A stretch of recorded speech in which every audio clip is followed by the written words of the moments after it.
দুই বোনকে একটা পোস্টের মধ্যে বাঁধলো, পেট্রোল ঢেলে আগুন জ্বালিয়ে দিল। মানে এইদিকে এক বোন, অন্যদিকে আরেক বোন, একটা পোস্টের মধ্যে দুই বোনকে বেঁধে তার আগে ধর্ষণ করে এই দুই বোনকে পেট্রোল ঢেলে গায়ে আগুন জ্বালিয়ে দিল রাতারাতি, যাতে কোনো চিহ্ন না থাকে।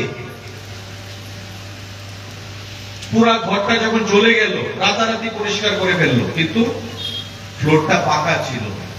পেট্রোল ঢালার পর যখন আগুন চললো, পাকা দাগ পড়ে যায়, দেখতে দাগ আর ওঠে না। আমরা গেলাম একদিন বাদে, আমাদেরকে ঢুকতে দেওয়া হলো না, জোর করে আমরা ঢুকলাম।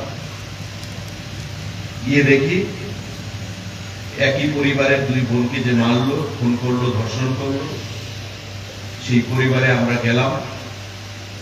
আমরা আসার পরে সেই পরিবারে গিয়ে আবার অগ্নিসংযোগ হলো। কেন আমরা গেলাম? নেতাদেরকে কেন জায়গা দেওয়া?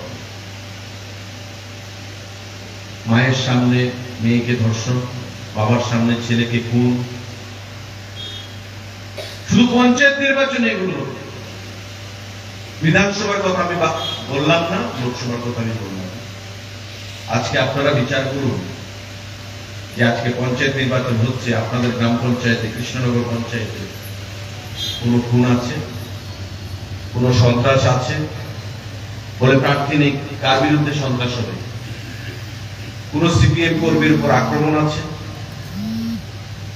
আমাদের সংস্কৃতি, আমাদের দল, আমাদের নেতৃত্ব আমাদেরকে সেই শিক্ষা দেয় না। আজকে যে শান্তির যে পরিবেশ, মানুষ শান্তিতে থাকতে চায়, শান্তিতে বাঁচতে চায়।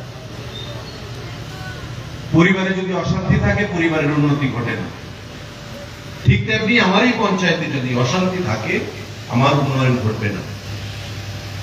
আমি প্রধানকে জিজ্ঞাসা করছিলাম, মণিদাস বিষ্ণবকে, যে কটা ঘর দেওয়া হয়েছে? বলছে 139টা ঘর দেওয়া হয়েছে।